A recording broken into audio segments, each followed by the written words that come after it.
Welcome to PlanetGeo, the podcast where we talk about our amazing planet, how it works, and why it matters to you. Chris, what have you invented lately, man? A new tractor maneuver? No, I've invented new ways to get along with you. That's about it. That's good. To put up with you, your shenanigans. Yeah, that's a good one.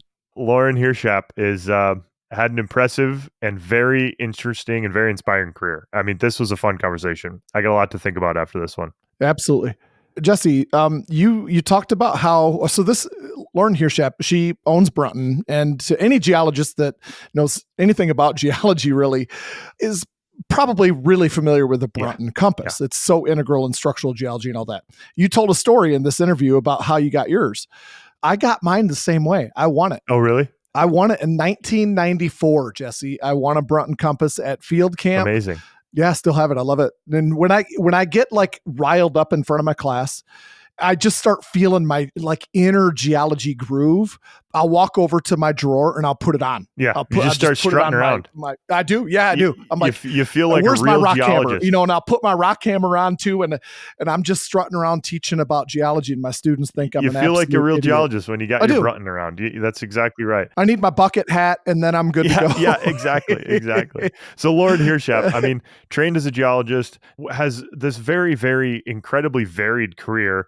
Has a bachelor's in geology, master's in geology, taught a bunch, worked for geological surveys, was a lab coordinator, invented a new version of the Brunton compass, Chris, like your one that you got in 1904 and the one I got in 2006 or whatever it was are completely out of date because Lauren invented a new one in 2014. Amazing. But hey, hold on. We got to give due credit though. Her husband, Dave, man, he did a massive amount of engineering on this. I mean, amazing.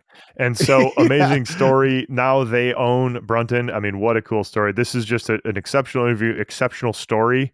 And so I don't know. What do you say? Should we just get to it, Chris? Let's do it. Let's go. All right, here we go. Lauren Heerschap coming at you.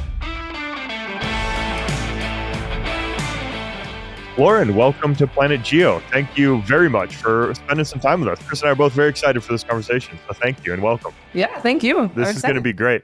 So we have a traditional opening and closing question. And our last couple interviews, we've done some with non-geologists. So it's been harder to kind of come up with this. But for you, you're a geologist. So we're kindred spirits. What got you into geoscience? I mean, Chris was really my inspiration. And Chris has he has one of those aha moments. And what was your path into the geosciences? I think it wasn't as much of an aha moment as just my upbringing. I grew up, my brother was in Boy Scouts, my dad was a scout troop leader, so I went on a lot of outdoor hiking, and we lived in Texas, hiking along with the Boy Scouts, and remember sitting in a big dinosaur footprint somewhere near Dallas when I was little, and then just started collecting rocks and finding interesting things when we would go camping. We camped a lot as a family. I guess one aha moment could be, I remember camping in Oklahoma on the side of a lake and some quartz crystals were sticking out of the sand. And we poured buckets and buckets of water to expose the quartz crystals and collected some. I don't think we were on a protected area.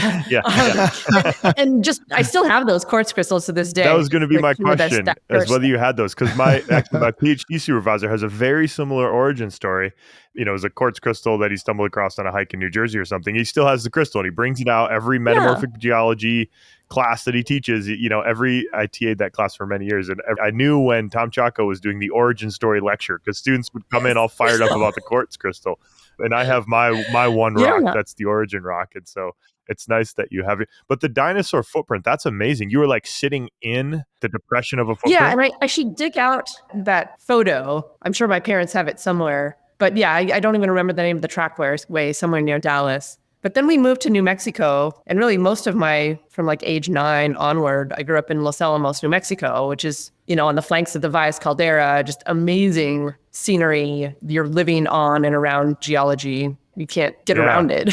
And so, I started to go to gem and mineral shows and just really get into my surroundings. And my dad got me a hand lens and a rock hammer when I was... by the time I was 10.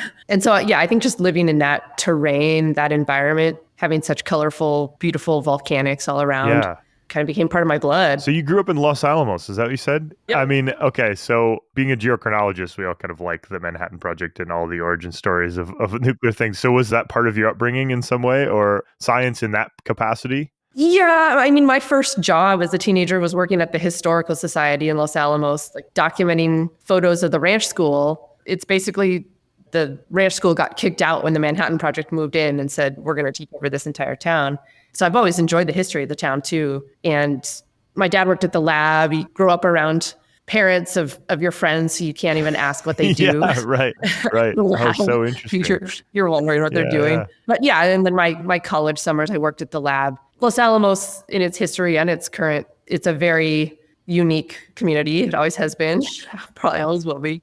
Lauren, so you were a kind of a geology nerd at a very young age. So did you have anything in high school to scratch that itch, or did you just have to kind of just do your own thing until you got to college? And then when you got to college, did you know that that's the direction I'm going and nothing's going to sway me on that? Yeah, sort of a funny story there. Our high school, it was a great high school, Los Alamos High School. There was a geology class, and I started the geology class my senior year, but I had such a stacked schedule, being a super ambitious, multiple AP classes and multiple AP science classes. And I couldn't swing it. I was doing too much that senior year because I was into music and sports too. So it's like, I realized I had put too much on my plate my senior year. And so I actually stopped the geology class. And it was the same teacher who was teaching my AP Bio class. So he was like, you should stick with AP Bio because the AP credits will be more beneficial. I probably only had a month of geology education under my belt. But that's why when I started undergrad, the first science I took was geology, because I was like, I didn't get to take that geology class in high school. I want to take it in college. And that's really where things started, accelerating in the geology. Do you know if that class is still going on in Los Alamos? I actually don't know. I'm sure that teacher has retired by now, but I'm not sure if it's still going on. I should check. Okay. And do you know, how many sections did this person have? Was it a popular class, or was this a kind of a one and done thing? It was a popular class. It was a pretty full class, but I think it was not part of the core requirements. You could kind of tell people were taking it almost as a science elective, or some of them were taking it just because they didn't want to take a quote unquote harder science. Yeah. But yeah, it was taught by a teacher. It's quite a character. And again, he was my AP Bio teacher. So got to experience him through that class. But I do always regret, but perhaps not. Again, that's why I took it immediately in college. And then you were kind of hooked, and that was the path, or did you kind of wander? I mean, a lot of geologists, people who end up becoming geologists, kind of wander a little bit, maybe historically have wandered amongst the sciences or engineering or pre-med or something like that before landing on it. Was that your situation, or were you kind of? Kind of. My path was a little weird. I went to Wheaton College, which is a Christian. Yeah. I know Wheaton well. I went to Hope College, and we would play Wheaton every year in basketball. I played basketball, and we'd make the trip over there every year. Yeah. Yeah. So I started Wheaton as pre-med and was interested in my freshman year. I kind of used it because I came in with a lot of AP credits. I was like, I'm gonna use my freshman, at least my first semester, to take some things I've never gotten to take. So I took anthropology, and I loved that. I almost majored in anthropology. I took theology because it was Wheaton and you had to take some kind of theology class. I loved that. Then, I took geology, and I was pretty undecided actually until my sophomore year. And it was when I took historical geology, sort of that second geology class, really started to ingrain that. And I'm glad I did that.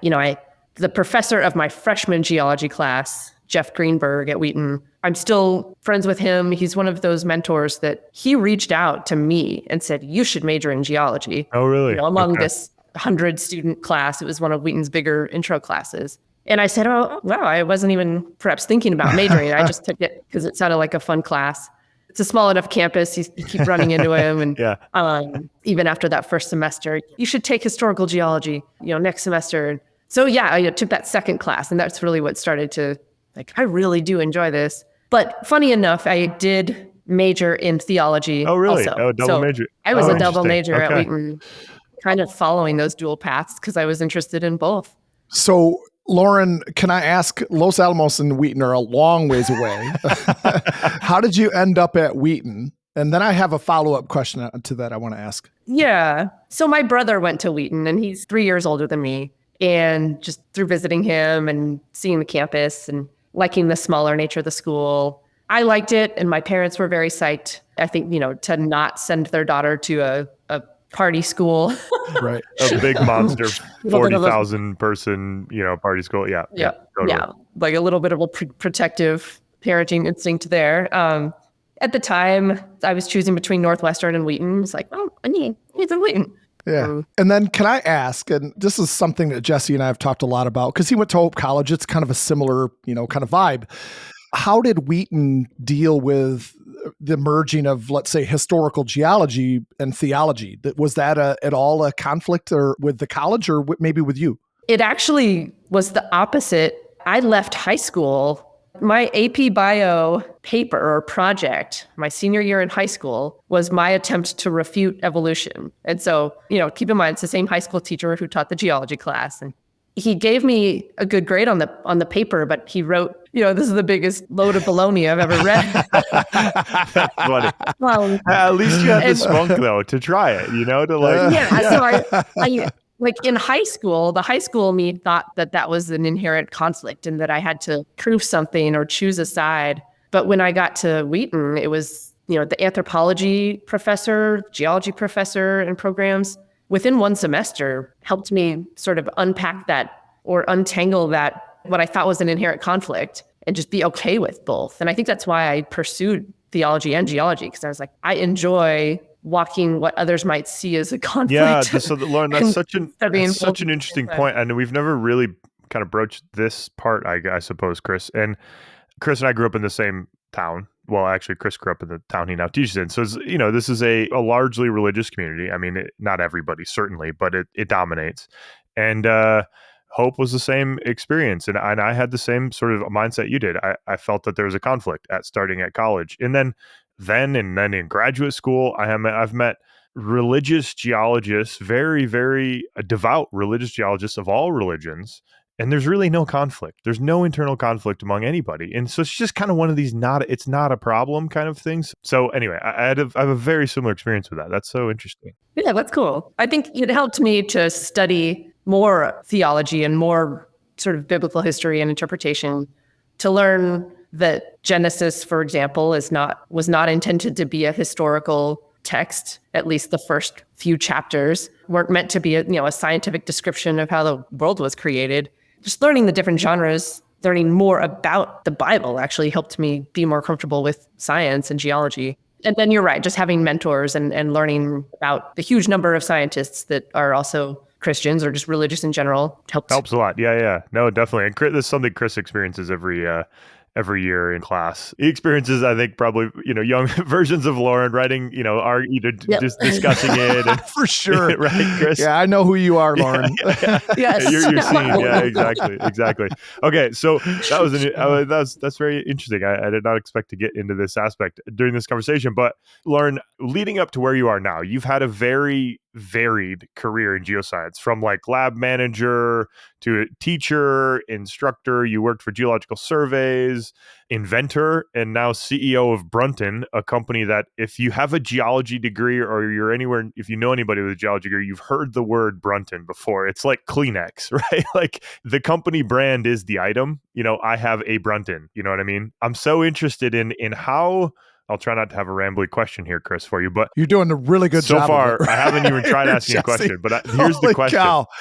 What role did the geoscience, the field, which is kind of interdisciplinary and varied, and it's a very interesting field, different from many sciences, what role do you think that played, your geological background played in preparing you for having a bunch of different jobs and a very diverse career, if any? Did it prepare you well, I guess? Yeah, I hope so. I'd like to think so.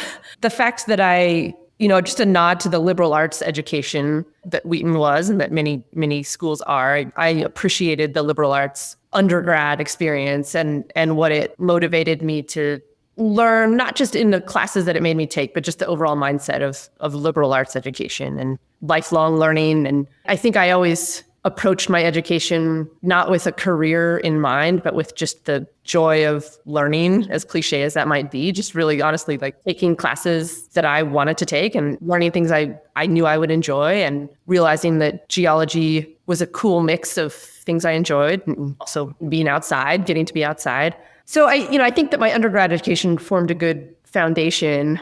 I did my master's at CU Boulder and studied tectonic geomorph. It started kind of as a more traditional structural geology project, but then the fact that I studied in Taiwan after the big 1999 earthquake, it became a tectonic geomorph project, which I loved. That was also multidisciplinary. Yeah. As I think I've always just been one who enjoys, like the dual major of geology and theology, approaching a master's field project that became multidisciplinary. I've always enjoyed just crossovers and not just diving so deep into one subdiscipline, but finding places where they cross over. Because the master's project even expanded back out into bigger picture, like tectonics and climate interactions.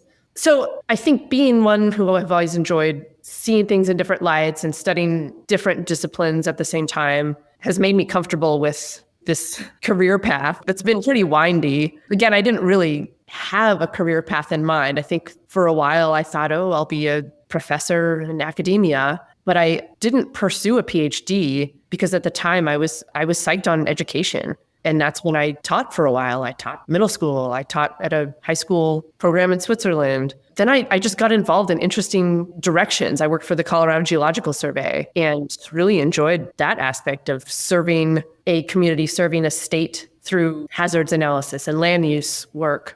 Did a year of oil and gas because it was unconventional oil and gas that was trying to capture methane above coal mines. So yeah, I think each step of the way, it's never been part of this, I hesitate to say this to those who are looking for advice, but it's never been like this distinct career goal, but more of just a knowing and trying to seek things that I enjoy and that I'm good at. And that's driven a lot path, I think. Kind of wander down the path. I mean, it's interesting to bring up the liberal arts degree because I'll have to think about that a little bit because I had, like you, a very classic liberal arts education. I've always thought of geology as, the field that kind of developed those skill sets, or the geology was the thing that developed those skill sets that you're describing in me myself. Because, I'm tectonic geomorph. You could not get more of a three-dimensionally, four-dimensionally complicated visualization. Like you have to do some serious mental gymnastics to do tectonic geomorphology and understand what your data is telling you in 4 dimensions.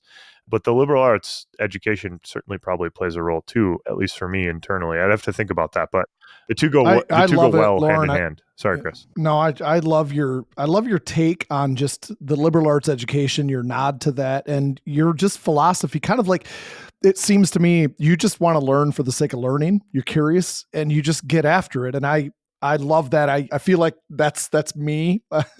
I find it like really, really refreshing. Yeah. So and go where the path leads you. That's amazing. And, I think, I do have to admit that the geography has led me as well in terms of where opportunities are, as I'm pretty much from my choice of grad school on, where I live has been really important. I love being outside, big rock climber, which is probably also why I pursued geology.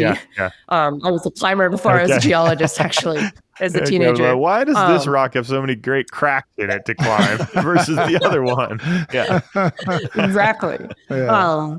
From grad school on, I've been very picky about where I live because I know it's really important for my mental state and just I want to live in places where I enjoy getting to recreate. It's a big part of who I am. The West is amazing. Lauren, you mentioned something that I want to real quick go back to. You taught high school in Switzerland. Can you tell just real quick about that? That's interesting. Yeah, it was an opportunity I learned about, I think actually it was during grad school. I think it was during a Penrose conference in Taiwan. Someone told me about this program in Switzerland and I was about to get married. And so my husband and he was already a middle school teacher at the time. So we were looking for something cool to do during our first year of marriage. And so we got accepted to teach for this program called Swiss Semester. And it was in Zermatt, Switzerland, like as beautiful as it gets. And yeah, it was a program that allowed us to teach high school sophomores, but also get outside a bunch. It was an outdoor-based program and to travel quite a bit, and it was in English. I think the program's still going. Wow, that's wow. Very cool. That's cool. Okay, so back to the varied career. I have so many questions about the origin story here, because inventor, you can put inventor at your tagline, but not just inventor. I want to set the backstory for the listener here, because we have a lot of people who didn't go through a geology traditional education pathway for geology, so didn't take field camp or didn't take structural geology, so might not know what a Brunton is when we say the word Brunton. But I was first exposed to Brunton which is what is the thing that I'm referring to that I would have gotten in 2009. It's not what you produced, the transit, but the... Yeah, I mean, it's like the conventional or the international, depends on that the would be the one. but Okay. just, yeah, you can say All right, the traditional Brunton pocket transit compass, which measures, so basically this measures strikes and dips of rocks that we're interested in. It makes a whole bunch of different navigational tools. It's like an all-in-one sort of device for geologists and field people to use. I got given one of these by our department. We had it was a freshman, best freshman in the grade or something like that. And it was the Ancient Mystic Order of the Trilobite Award was the title of the award.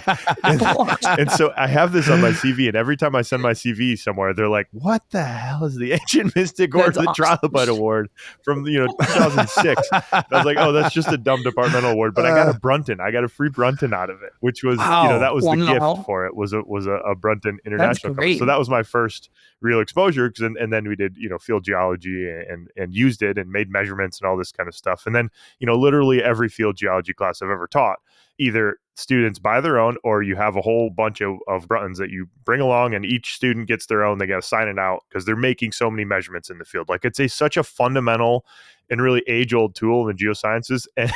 And Lauren, you invented a new one in what year? 2010? Yeah. What was the origin story? The idea began in 2013. Similar to you, I had learned how to use a Brunton, the conventional model, as a field camp student, and actually even before field camp. So as an undergrad, taking structural geology, and our program did a field camp in the Black Hills. So I first really spent time with a Brunton in my hand in the Black Hills. Oh, what a place to spend time with a Brunton in your hand. Yeah. The Black Hills are near and dear to Chris and I's heart, for sure. Nice. I do like to tell this story, kind of after the intro weeks of getting used to the methods. When we were sent out on our first true mapping project in the Black Hills, I was in a group of 3. Our first outcrop we got to on our own, psyched to be independent and making our first map. We got to like a near horizontal sandstone bed and got our Bruntons out and like, okay, we're going to take strike and dip of this bedding right here. And we argued there at that first outcrop probably for 2 hours about how to take that measurement, because the old Bruntons had that ring on the bottom and it was really hard to take a shallow dip, strike and dip. And so my first Brunton in memory is one of frustration and anger. That's so interesting. So just for the listener, like, strike and dip is, if you just imagine a plane in space, like we're just measuring the orientation of a plane in space, because that matters for geologists, for structural geologists, mappers, all sorts of different things. So, and you're saying one that's almost flat is really hard to measure with the traditional model. I agree completely with that. Like, we would do this field exercise, very same thing when I was TAing field camp in Alberta, and it was the same thing. It was like, in the foothills, very flat, and the students would be like, oh, what are we doing? Like, how do we do this? And anyway, that's so funny. Okay, so that's a frustration. So yeah, that was my first Brunton memory, but then we got through it and had a good summer in the Black Hills. But, I had used Bruntons for my master's work in Taiwan. I just borrowed them from schools. I never had my own Brunton. And then, throughout my work, I did occasional field work and would use Bruntons here or there. And then I started teaching. I was the lab coordinator and then the lecturer at Fort Lewis College from about 2007 to 2016. And so my role there developed into one where I started teaching a lot of the field methods for sophomores, and then the field camps each summer, or at least a good portion of the field camp.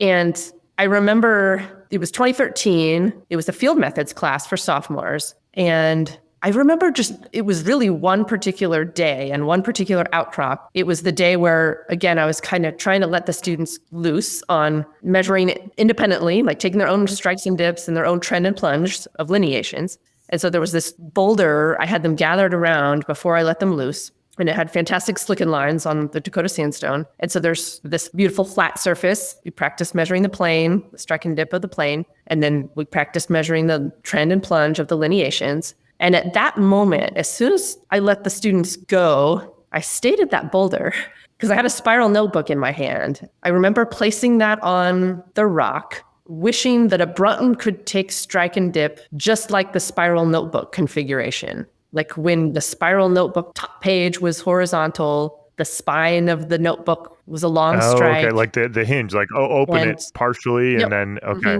Opened partially, and then the rest of it was resting against the plane, showing dip. And I hadn't seen, there's some other transits in the world, some of the German transits, and then even the PlanetGeo have that capability, kind of. but they're measuring dip and dip direction. They're not measuring strike and dip. And so I thought this was like the most novel idea ever. And so it started me down this like, oh my gosh, if a Brunton could measure strike and dip like this, you could sight down the hollow hinge and take some cool measurements down the hinge. You wouldn't need a mirror. And then at that same boulder, in that same session, I walked through, okay, what would a lineation measurement look like? And I couldn't do it with the notebook anymore, but the idea popped into my head of a twisting around a secondary axis. If the transit could twist, it could take simultaneous measurements of trend and plunge and make everything I had just explained to the students a lot easier. Yes.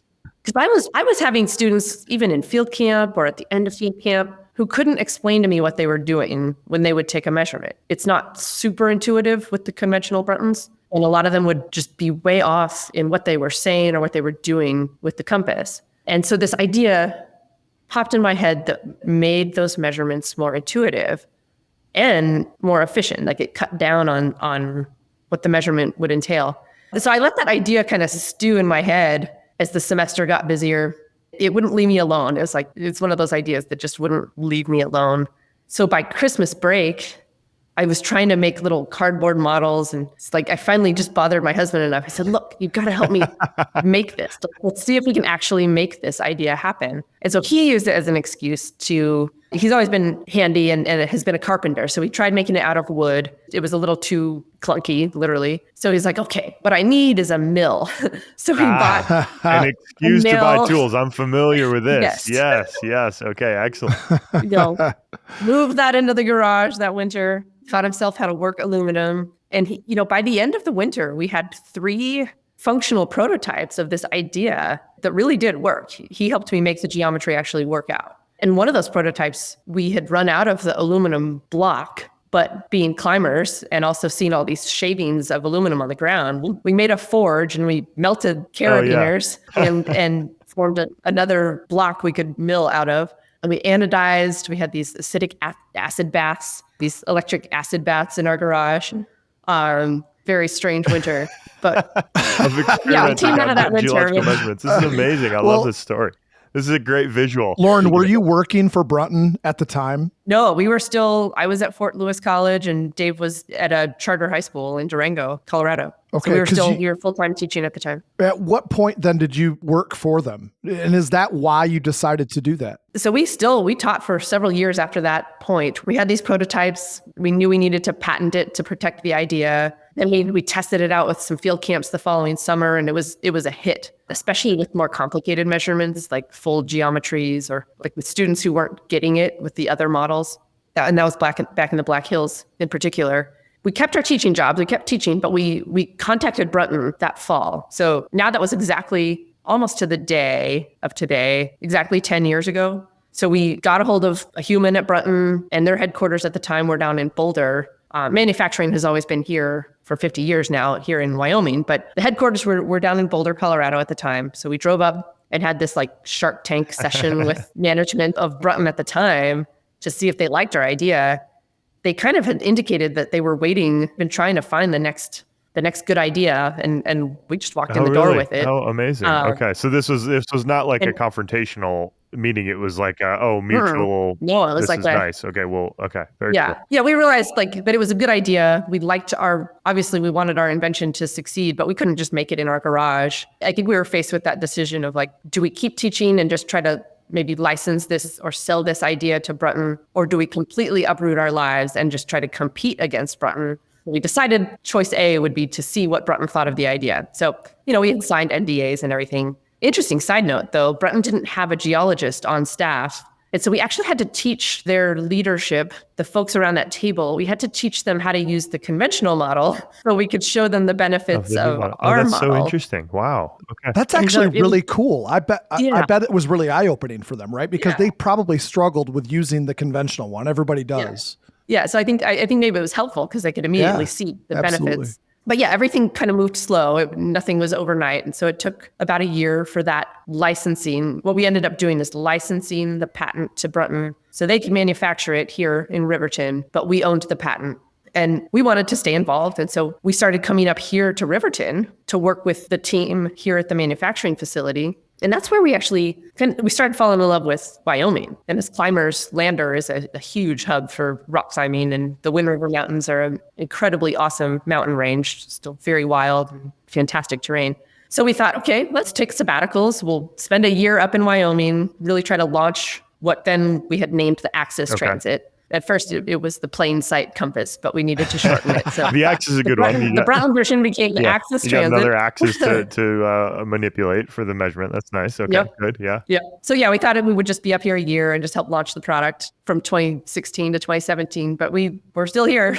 We stayed in Lander. Dave taught high school in Pavilion, which is a small town west of Riverton. That's a tiny town. Town. Yep. Okay. We kind of worked alongside Brunton, but we still weren't working for Brunton. We were just often volunteering our own time to go to GSA, go to AGU, go to EGU in Vienna to launch the Axis, and then really kind of represent all the geology products. Because again, they didn't have anyone on staff who really was a geologist. Okay, I have so many questions about this, but it's such an amazing story. First of all, to just reinvent a base level thing. I mean, I remember teaching field camp, and both teaching this and being on the learning side of learning how to use a traditional, the international, or whatever the old model is. And often what would happen, certainly when we were TAing, students would struggle with it. And it would be like, okay, yeah, but you're learning what you're measuring really well. When I was TAing, it was just on the early days of iPads and stuff. And, an iPad can take a strike and dip measurement, or an iPhone can, but you don't know, and students have no idea what they're measuring. So there's this value in, I wouldn't say value in struggling, but you got to understand the basics of what you're doing as opposed to just writing down numbers that are given to you by some computer or something. There's real value in that. Educationally, it was always treated, I'm sure the same, it was always treated as you got to struggle through it because you're learning what these values mean, students. And then you come along and reinvent that in a way that does both better. Students still know, they still have to understand what a strike and dip is in a plunge and trend. Right. You don't walk away without that understanding. It's just easier to make those measurements. Right. That's very cool. Yeah. When the idea popped into my head, it was right when digital technologies were starting to pick up and people had actual phones on them in the field. And we get, this is probably going to take us on a little bit of a tangent, but, I at first only had in mind the spatial measurement itself and the geometries of the measurement and making it visualize. When you're taking a measurement with the axis, you're literally looking at, with strike and dip, you're looking at your horizontal plane, your line of strike, and your dip angle. If you move the transit away from the rock and it still has that geometry to it. Same with lineations. The lid becomes the vertical plane that passes through the line on the rock, the lineation, and the compass face remains horizontal. And there's a protractor on the lid where you see that plunge angle. At first, it was mainly an intuition and an efficiency invention. But now I find myself on this soapbox. We don't feel super threatened by digital technologies, but I feel like geoscience education is threatened by it. In that if students are only being taught to walk up to an outcrop and slap their phone or iPad against a surface, because you don't have to think about how you place that. Actually, you do, because you can be 90 degrees off if you place an iPad or a phone incorrectly. But if you're just walking up to a surface and slapping your phone against it and hitting a button or looking at the strike and dip symbol that's on it, you're missing out on a lot. You're not having to think through what you're doing. And again, you can be wildly off, as can your digital device. Yeah. They're not accurate. And if you don't calibrate them and they degrade over time, you have to be very careful with digital stuff. Lauren, can I And the same thing I find with... Oh, yeah, go ahead. I just want clarification. I'm sorry to interrupt, but you said that you're not threatened by the digital, but geoscience education might be. What do you mean? If schools are taking the quote unquote easy way and thinking that technology is moving in a direction where geoscientists of the future only need to know how to use digital technologies, they're doing a huge disservice to the science, because we're going to have a generation of geoscientists who don't understand what they're doing in the field. And I'm not against technology, but I fear for that generation, because I bet it'll circle back. Military has kind of done this too, where they've circled back to traditional land nav. Oh, is that right? Oh, that's recognizing how GPS denied environments are real and that all soldiers need to know how to use a map and compass. And GPS can be spoofed and like all these types of things. I mean, I think I would agree with you. You need not be worried by either the practitioners, but really, or by education, either geoscience education. I mean, you have a better view of this than I do, but I just think about stereo nets. And there was always a conversation of like, do students type in their measurements and then have it plotted for them in the stereo net, or do students have to manually plot in the stereo nets? And like every structural geology class I've seen recently still makes students plot it in lab by hand, because that's the way you understand what the heck you're plotting. And that's the only way to develop this very unique 3-dimensional, 4-dimensional skill set that geologists have. And so I agree, the pendulum's going to come back. That's true, Jesse. But, we see this in math education right now, with younger students coming up. With all the technology that they have available, they use that technology. They're not made to do it in the old school way.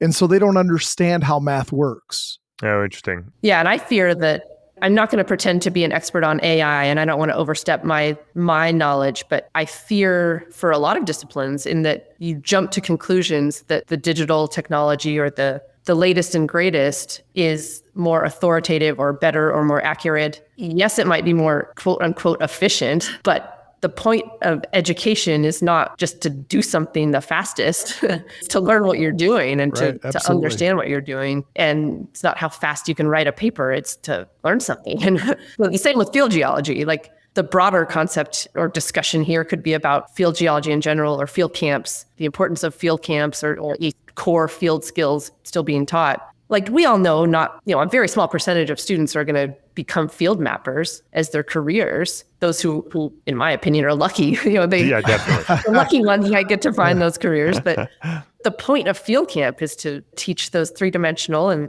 the 4-dimensional skills that you don't get in the classroom.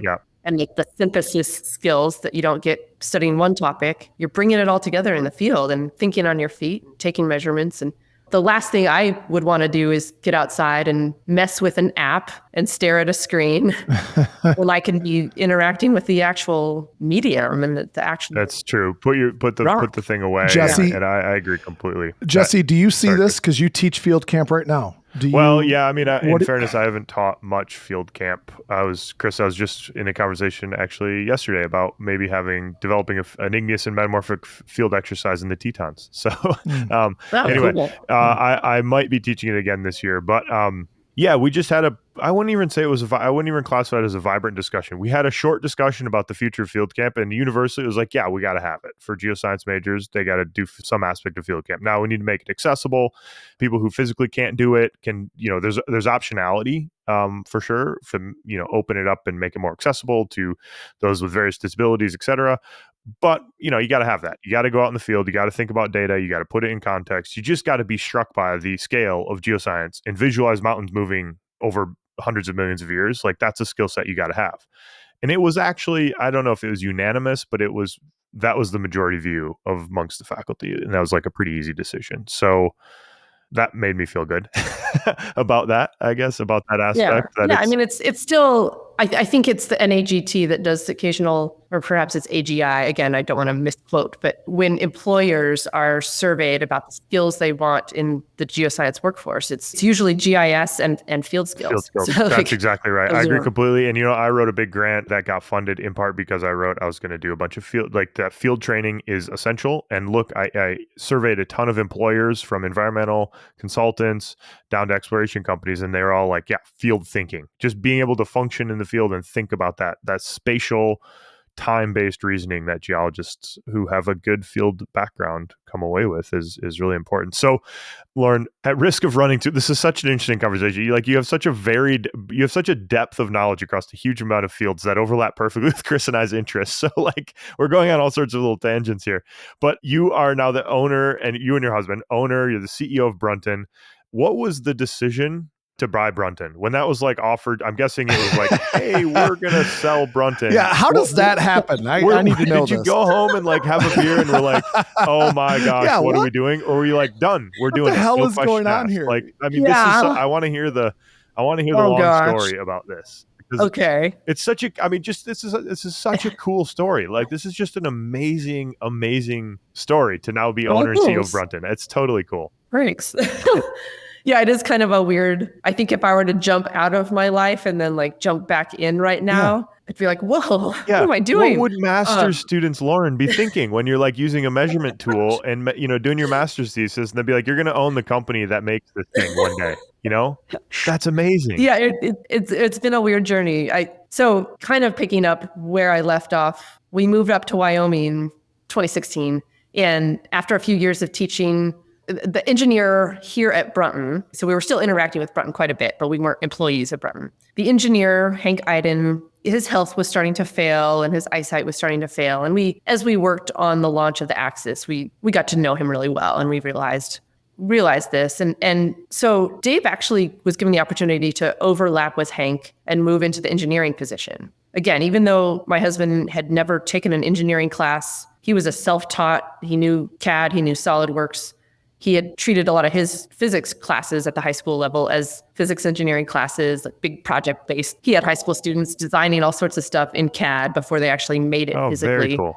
And tested it. And so he had the skill set and was able to overlap with Hank and get a lot of his knowledge. And unfortunately, Hank passed away within about a year of that overlap. So Dave became the engineer, like the main engineer here at Brunton. So he became an employee in 2018, right around the time where we had our daughter. And so my maternity leave was also quite varied and not really a maternity leave. I was dabbling with things in Lander because there really isn't a geoscience program at any of the community colleges or local schools. So I was teaching a variety of things and doing a variety of things. So anyway, I was running the Climbers Festival and the Climbers nonprofit largely during my maternity leave. It's just this additional set of experiences that actually really became valuable because I hadn't really been in the nonprofit world. I hadn't been an executive director. It was a really valuable 2 years for me to get that experience. So fast forward to 2021, we're in the midst of the pandemic. Dave is working from home. Riverton stayed open here because we're critical infrastructure, because we have government contracts. And so Brunton was still going strong here, but leadership was asked to work at home if you could. So I remember early 2021, at the time, the main ownership of Brunton was in Sweden. And so a lot of... Was it Fiskars? Meetings. No, it was Phoenix back then. Right. Phoenix Outdoor. And so Phoenix owned Brunton and Primus and still owns Fjällräven clothing and Royal Robbins clothing, and mainly they're a soft goods company. But to have meetings with the Swedish leadership, usually you have to have these early morning meetings. And so it was super early on Monday morning.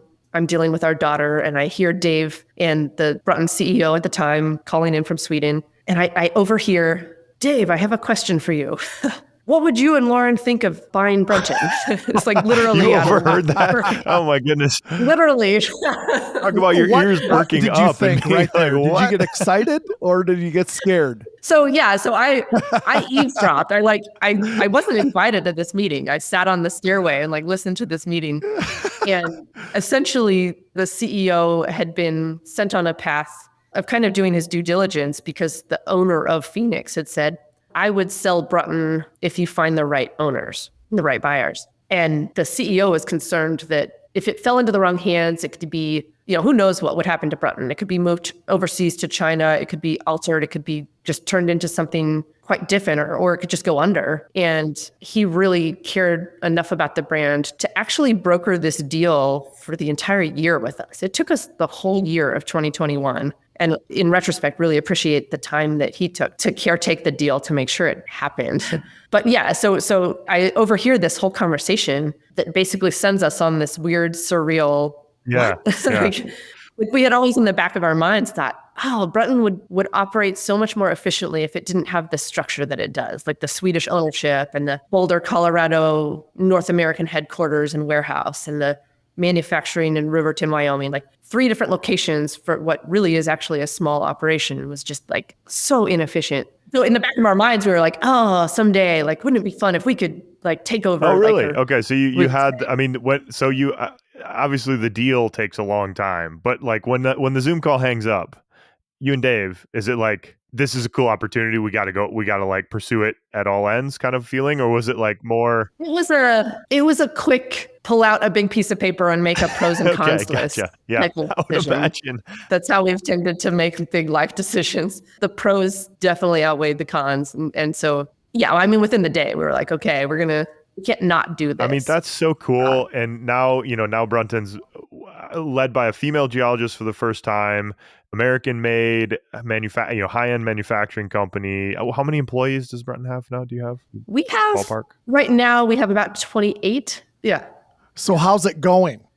It's good. And we jumped right in, and we knew we were doing this too, but Brunton had kind of been wanting to or needing to develop several big projects, big products that are, for the most part, military related. But we jumped in. Stuff?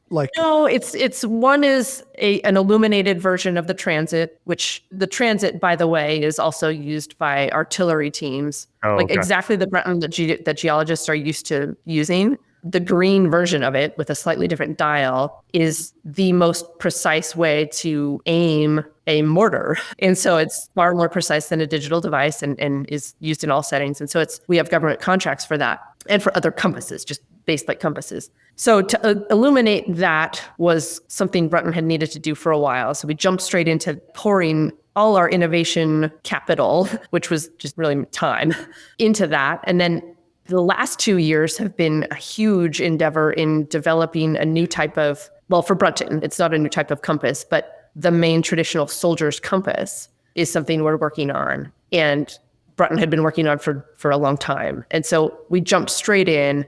And so to answer your question, it's going well. It's really busy. We're not just like getting settled in. We immediately jumped into these huge endeavors and things with contracts and things with tritium involving major certifications along the way. But sales have been good. We sell all around the world. We've been able to really improve a lot about how we sell and starting to really ramp up our marketing. So yeah, it's all good. That's awesome. Good, that's so cool. So Lauren, you might not know the answer to this. Do you know when Brunton stopped making binoculars? Yes, it was around 2014. Okay. And how come? Because I see now that you have a whole line of binoculars. Yeah. And I want to ask you about those. So Brunton has gone through a lot of different waves of like attaching the name to different products and or developing new products internally. The binocular wave was under a certain generation of leadership, actually several generations of leadership. When Phoenix took over and moved management down to Colorado, the binocular line, sort of its fate was sealed because the leadership team that was the optics team stayed in Wyoming and they started several other companies. Maven Outdoor, Maven Binoculars is inlander, run by good friends of ours. They broke off from Brunton. And so around 2014 was kind of when the sales of Brunton binoculars were at an end. It was kind of a strange decision, but it also made the company small enough. We're always kind of thankful in a way. It made Brunton small enough that two educators could somehow finagle a way to buy the company. That's amazing. That's amazing. Yeah. I mean, that's... Do you like the binoculars? I do, actually. The binoculars are still... They're good sellers, they're light, and they have good quality. They're the only things we don't make in-house, though. And so there's kind of this, like, starting next year, by 2025, 100% of our compasses will be made right here in this building. Like right now, in 2024, we still have one imported compass, but we're phasing that out. That's a huge milestone, actually, to say that like 100% of our compasses are made right here in Wyoming. I wish we could say 100% of our products are. Well, the optics, those monoculars are imported, and we don't have the heart to cut them because they still fit the brand and they still are a good little item. It looks great for backpacking, right? Yes. Yeah. No kidding. Exactly. Okay. Yeah. Well, we're at risk of running too long here. I have one more question, then Chris, maybe you can wrap up the last question. So we talked about this before we hit record a little bit, but I'm sort of starting up a geoscience entrepreneurship kind of minor program here at Penn State, and it's a very simple question. Would you consider yourself entrepreneurial? I think so. Yeah. And if so, when did you start that? When did you have that feeling? Like, does it go back a long ways for you to your upbringing, or is it somewhere along your education or your experience that you kind of became more? It really wasn't ingrained in me as a child, I don't think. But when Dave and I were both in Durango teaching, a few years prior to the invention of the Axis, we had started a garage-based company where we were making science tools and teaching gadgets and field geology bundles in our garage. We were making groundwater models and water rocket launchers and selling things quite well at sort of the garage scale of a business. So I think that really kicked off the professional wave of entrepreneurial spirit. I do think that, I would consider myself an entrepreneur. And also, I was about to say risk taker, but I don't want that to sound wrong. I think that being a climber and one that is not adverse to risk has made me, I guess, good at assessing situations and knowing when it's okay to go for it. Know how to analyze risk. And like there's a risk everywhere in life. And some people go through with blinders on, not understanding risk, or people go through and are too risky all the time. Like an entrepreneurial, you're obviously an entrepreneur. I kind of was more after like entrepreneurial, the mindset. Like, do you see the world and think it can be improved upon? Clearly you do.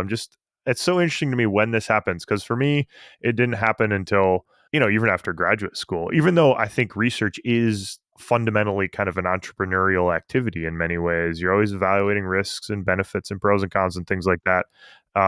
It's just so intriguing. Okay, that you answered my question. Yeah. Thank you for that.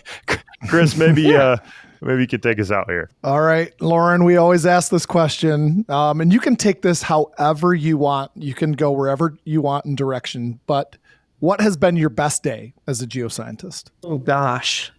I guess it has to be the day we unveiled the Axis publicly, at least in person. It was GSA in Denver in 2016. And Denver GSAs tend to be big anyway because they're mid-continent. So it's 2016, that opening reception in the expo hall. The Brunton booth, and this is before we were Brunton employees. We were just there to launch the Axis. It was like 5 people deep for hours on end. And that was just the opening day. And then like each day, it was the most exhausting. That's so cool. But thrilling experience. So like that first unveiling of our invention, because until that point, there was still that inkling of, are people going to actually think this is a good idea or like it or find a use for it? And some of my geology heroes, like Eldridge Morse, like bowed and like saw the idea and came back every day, that GSA, but he kept, when That's he first so cool. got to use the Axis, he like bowed. Oh, that's amazing. Oh my gosh. That's so cool. I mean, but what a way to, experience people appreciating all the hard work. I mean, that was years into that invention at that point. Yeah. And that's so cool. Wow. That is because, Jesse, is there anything more quintessential to a geologist than a Brunton? Like maybe a Write in the Rain notebook, but probably not. Like that's the only thing in the category that I can think of, really. Like, I mean, we're a rock. Yeah, but those come in all different shades and colors, and like people have different varieties. I don't think so. Estwing is the dominant one, but it's not like the name. You call it a rock hammer, and you don't call it an Estwing. Right? Yeah, you call it a Brunton. Yeah. You call it a Write in the Rain notebook, or you're Write in the Rain. But I think a Brunton's much more quintessential. Jesse, I went to this alumni picnic not too long ago. This geology alumni picnic, and nowhere else in the world would people be walking around in the middle of Michigan with Brunton compasses on their belt. Like, there's no reason for that. There's no reason. Right? You got to measure the glacial till direction, don't you? It was great. And there was actually 2 people that had Brunton compasses on their shirts. It was just this is a nerd fashion statement. All the right it's ways. It's a fashion statement amongst the geology community. I love that. That's great. And Lauren, I mean, thank you very much. This is your story, and congratulations. Hats off to you. That's just an amazing story, an amazing path. And thank you very much for the time. You. This has been a great pleasure talking to you about it. I appreciate it. Yeah, you're very welcome. Thanks. It's been really fun. Okay. Well, all the best out there in Wyoming, and keep making those things for us. we need it. We need to keep these students for us. Yeah, absolutely. Okay. Thank you, Lauren. Thank you.